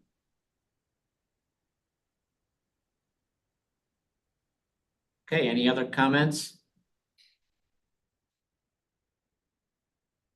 All right, well, thank you for the update. And the next item, the right of way. Now we're coming back down to Mr. Brown. Proposed new right of way management regulations. Thank you, Councilmember Marshall. Committee members, this item was on the agenda last month, pretty much postponed it to this month. We are hoping to essentially establish some new regulations relative to the issuance of right-of-way permits. That would be for work that includes excavation on the public right-of-way. We do have some regulations that are currently on the books that are covered in our grading code, chapter 425. So essentially, the regulations that are there are fairly limited and in scope, and certainly aren't addressing a lot of the work that occurs on the right of way, namely projects like we were just talking about, telecommunications work that's occurring with greater frequency nowadays. It may not have been envisioned with the original regulations. So John Young has put together essentially a new chapter that would split this out on its own. Very comprehensive, and my read of it, going through it, I'm overall very satisfied with what he has prepared, frankly. I think he hit most of the concerns that I felt were lacking in the, or are currently lacking in the current code. And so I think it gives us a lot stronger vantage point relative to the issuance of permits and telling a potential contractor, you need to do X, Y, and Z. A lot of times we probably do that now, but if you push comes to shove, we may not be able to back it up in the code, frankly. So, I have a few items that I would like to discuss with John Young, so I'm not sure I'm asking you tonight for a firm, motion to move forward, but I would be interested in any questions that you might have as a committee relative to this topic. It is pretty substantial in scope, and it is very important to us. So I think with that, I'm gonna stop and see if you have any questions that you'd like to ask at this point. Again, I don't know that I feel the need to move forward tonight on it. I think Yeah, we're the in the same boat. department, the department was really, well, the departments were trying to get some questions after first review after last month, so we didn't get a good chance to talk about it, to get general input, but I would say there's definitely still some discussion along with some of the monetary side, the actual fees included as well. We want to make sure that gets updated too. So there's a couple questions to the city attorney, but if there's anything that pops out at you, one item to keep in mind is that this comes from a side of trying to make it, strict in our rules a little bit, to make it a little bit, like Rick had said, add some teeth behind our ability to say to a contractor that's working in the right of way, like the probation piece that we could literally put a contractor on probation, they have to wait a year before they can go back in the city. I mean, those types of things are very damaging, but we don't have that currently in the code. So yeah, just tonight, no action necessarily needed. It'll most likely come back in refined form next month, but wanted to get any general impressions. I would real quickly note too that we haven't talked to John Young about it, but this would require some changes to the grading code to omit sections that are applicable as well. We don't. And I have that question, which pieces do you drop out to put this in from the old code? Because there's a lot of updates. So will you take the old one out and do the whole thing over, or just add this in? I think it would depend on how much is impacted. If it's enough where you're amending this like 15 different sections of it, I think they would probably just wipe it, but I think there's a good chance you could fit this in. So we'll have to bring that up to John Young as well, because again, the grading code is a standalone chapter, so this. Yeah, I think it makes good headway. Councilman Farmer. Yeah, I just had one in there. I think it's a really good start. And I think it's a good thing that we're doing. But I did have one that maybe you guys could bounce off John, which is it's in section G, I think, where it talks about waiving some of the fees if a company has assets over, I think it was like $20 million or something like that. So my question is, when these companies are doing this, are we talking about like the utility that is asking for the permit or the actual company that is performing the work in terms of waiving that requirement? So like, is it AT&T or is it, Bob Smith Construction? Are you talking about for who actually needs to provide the liability insurance? Yes. Yeah, like who is the actual permit holder and that we could, in theory, waive some of these requirements for? So I'll let Mr. Brown answer this if I'm incorrect, but it's usually a general contractor, but I mean, that's more so specific to internet providers. I mean, I guess you might have some other examples where the general contractor might not be the primary. Well, that's a good question, and we probably should get more clarity on it. And that was the major change that is relative to what we're doing currently. It's a major change, and I would like to talk further with John Young about that. Currently, we do take escrows. It's not a requirement of the code. They can certainly post a bond, but we have tried to get cash escrows generally from our contractors or utility providers that want a permit, because we feel like that's gives us a little more power essentially to make sure things get addressed. I read that to mean that the utility provider's assets would have to meet that standard, but we do have conditions where both the contractor takes out the permit as well as the utility company takes out the permit. So you get clarity on that. That's all right. I mean, I'm all for, escrows or whatever we want, but I'm just thinking, I can't think of many utility companies that wouldn't qualify for that. Like they wouldn't have assets in that amount. So then it's sort of like, what's the point of having it? And then if you end up falling back out, they'll say, well, they're our contractor, they have to have it. So Right. who's passing the buck there? I thought the same thing, that who's gonna be responsible for the escrow? Because they're all gonna say that that's a classic with Spectrum now. It's their subcontractor that's tearing up everything. It's not down. So. Well, typically it's, right now, I mean, well, that actually, you raised a really good point, because in some instances, it has been the actual contractor that's put down the escrow, and in some other instances, like Spectrum, they've put together a performance bond. Sick, as long as we know how it's supposed to be done legally, so you can enforce it, that would be great. Any other questions, Mr. Farmer, Mr. Brose, Mr. Jaxie, anything? Negative. Anything, Tracy? So I had one quick question or comment. I'm really impressed with the one part in here, because I did read this. That the beginning of the year, we're gonna sit down with anybody who wants to do work in our right of ways and lay out a plan.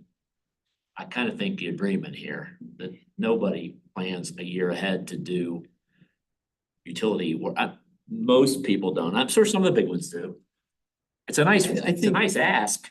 Yeah, I think if you don't mind, I think that we do get a letter usually from Missouri American in that regard. And I think Spire, those two are generally pretty good about that very thing. But when it comes to some of the other providers, maybe less so. Ameren is usually a pretty good partner too, frankly. So I wouldn't be surprised that they would be more cooperative. But this then would apply to anybody doing utility work in any right of way, not just the major utilities, correct? Yeah, good, correct. So some of the other lesser utility or the telecommunications companies. From my perspective, they seem to have a lot of personnel that changes more frequently and then less focus on long-term plan of their facilities and that kind of thing. So the people that do the damaged laterals for sewers, do they come in and get a permit for that? The plumbing company to come in and tear up the connection to the street? Well, they should, yes, they should be doing that. That's correct. Usually you can tell they've been there and then they have to call and complain for them to come back and fill it back in and level it off. I was just curious if they'd fall under the same parameters as a subcontractor or a contractor to do the utility work, because that would be considered utility, right? Tapping into sewer line from the street back to the house. Should be. Anyway, any other questions? None in here. We're all good. It's a good update. I think getting those legal questions would be really helpful then to move forward. Who knows, maybe we could get it all done. So in January, we'll have to get an additional room built just to have these people come in and plan. That's cruel. Sorry. All right, next item.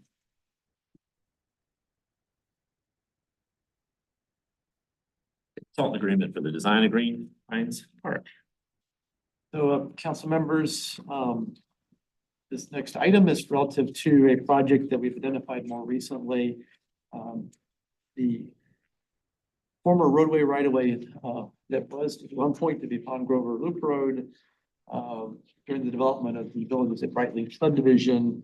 That roadway essentially, again, concept went away, but there was always retaining the idea to put a trail in that corridor instead. So we did put in an application for federal funding for a project to move forward with the design and construction of a trail that would connect the newer Green Pines Park with the villages at Brightleaf subdivision. So that trail is about 1,400 feet, I believe, in length. And we did get federal funding in the amount of about $213,000. So at this point, the federal funding agreement was more previously approved by the council. We'd like to move forward with the design of the project. There is funding available as early as next year for this project. We're assuming there is no right-of-way impact, that we could utilize the prior roadway right-of-way for the project. So we did work with HR Green and requested them to provide us a scope of work and fee to complete that work to design the improvement project, and we have reviewed it and made some changes and negotiated some changes to that. And tonight we're bringing it back to you as a committee and requesting essentially moving forward with a consultant services agreement with HR Green to design the project. The value of that contract would not exceed $124,800, which does include a $10,000 contingency for any additional work we might identify by the department. So that is the recommendation to the committee tonight, is to move forward with that agreement with HR Green to design the project. And if there are any questions, I'll do my best to address them. Questions inside here? I only have one question before we go to Councilman Farmer, is that will come up to where the trail that cuts between on Brightleaf off Taylor that just goes down and stops. Is that where it'll come up and connect right there?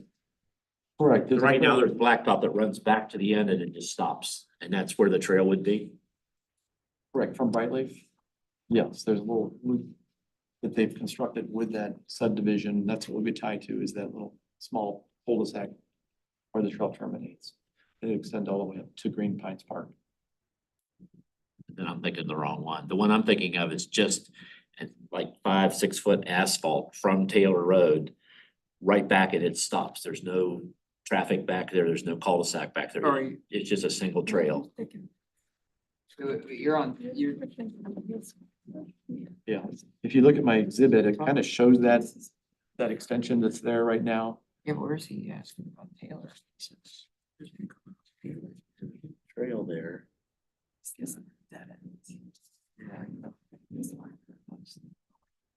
Amber's nicely covers. At least this portion. Yeah, but I'm saying if I'm watching, there's a section of asphalt that just goes back. I don't know, maybe 150 yards or something from Taylor, and it just stops. And is that where it'll come up and connect? Yeah, I think that is, and it. Actually, that's where I saw like coyotes 3 or 4 mornings in a row. So this is the plan. So are you talking about this little stretch?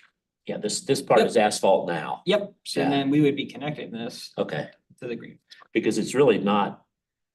It's not that close to this cul-de-sac either. I mean, it's a little further away, but it runs, that, the future one will be closer to it. That makes sense. And That was my dumb question. Mr. Farmer, I was just gonna make the motion to proceed. we have a motion, we have a second, and Councilmember Nylands makes a second. Any discussion? Seeing no discussion, all in favor, say aye. Aye. Seeing no opposed, motion passed. Next. Are we down to any other?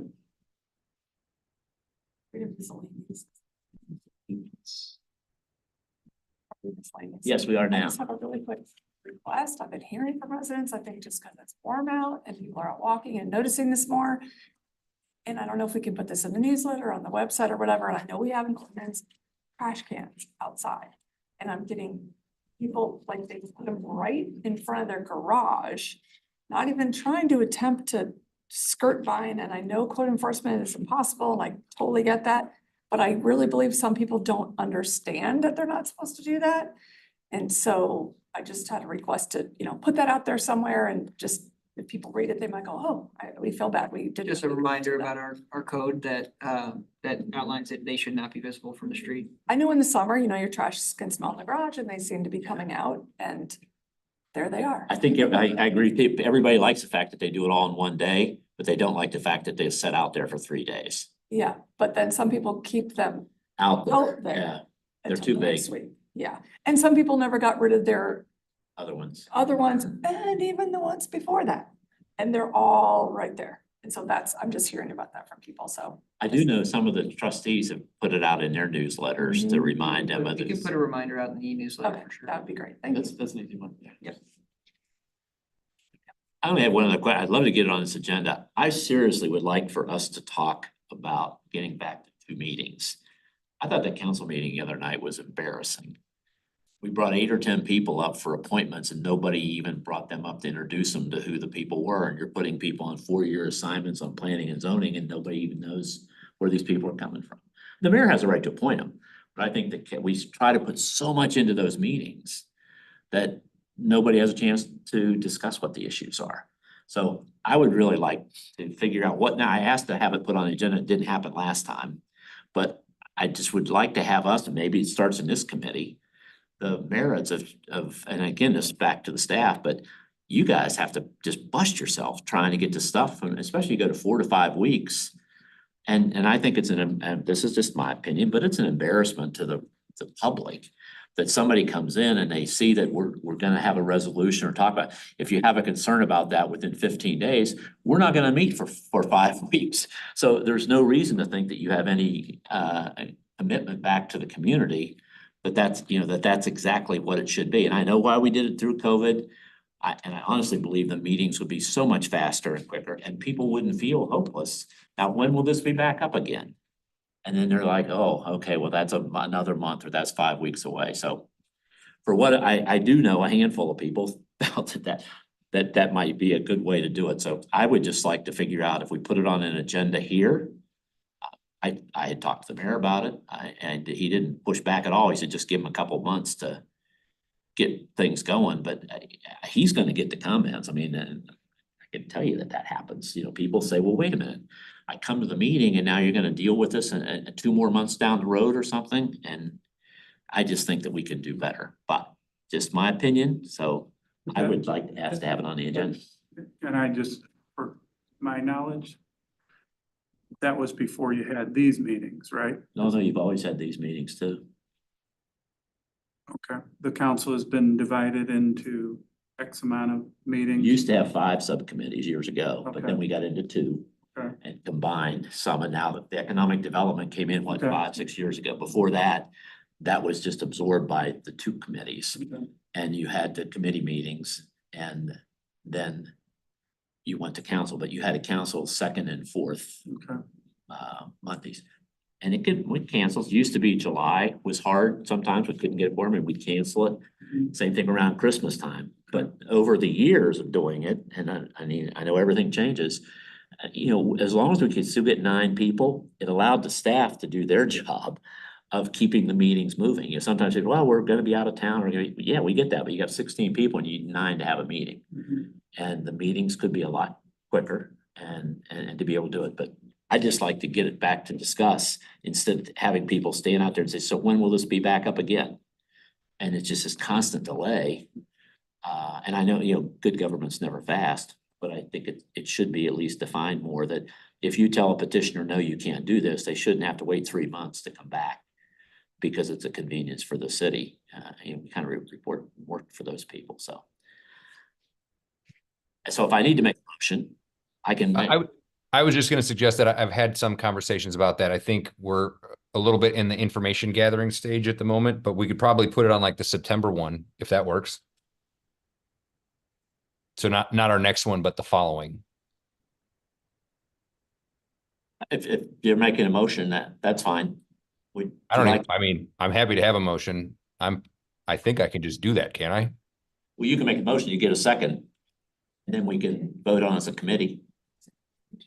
He would be able to. Oh, you can do it yourself. That's fine. I'm pretty sure. Well, honestly, however we want to do it. I just don't, I get it. I mean, and I know it takes a lot, so that's fine. That's great. You just put it on there and we're good to go. I know. Yeah, I think I think we're in the process of getting some information so that we can have a better conversation about it. And I think given Tom and the guys and Mayor Garitano a little bit of time, we can have a much better conversation than starting slow, if that makes sense. That's perfect. So we can do that. If Tom, if you want to make a note, I'm happy to put that on the September one. Sounds good. Thanks, Chair Farmer. Anything else? Yes, Mr. Brown.